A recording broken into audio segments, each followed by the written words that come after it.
রাসূলের আদর্শ, রাসূলের শিক্ষা হচ্ছে রাসূলের ব্যাপারে কারোর সাথে আমাদের কোনো আপোষ নাই। আমরা যদি সত্যিকার অর্থে রাসূলের আশিক হয়ে থাকি, আর যদি ওই গোকর্ণ গ্রামের কুখ্যাত নাস্তিক ওই শুভ এবং তার বাবা এই সালাউদ্দিন মুকুলের পক্ষ থেকে আপনার আমার নবীকে নিয়ে যে ব্যঙ্গচিত্র করা হয়েছে, মুসলমান হওয়ার পরে যদি আপনার ভিতরে নবী প্রাণ থেকে ওই সালাউদ্দিন মুকুলের দাঁত ভাঙা জবাব আপনাকে আমাকে দিতে হবে, ঠিক কিনা বলেন?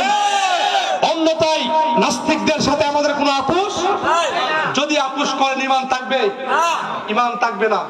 এখানে আমার কোনো ব্যক্তিগত কোনো আক্রোশ কিংবা কোনো বিষয় নয়।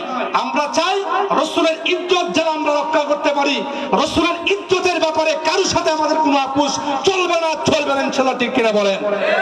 সবাই এই বিষয়ে সচেতন থাকবেন। যে কোনো মোকাবেলা নাস্তিকদের বিরুদ্ধে আপনারা আলেম ওলামাদের সাথে থেকে ঐক্যবদ্ধভাবে ইনশাআল্লাহ আন্দোলন গড়ে তুলবেন। আল্লাহ তাআলা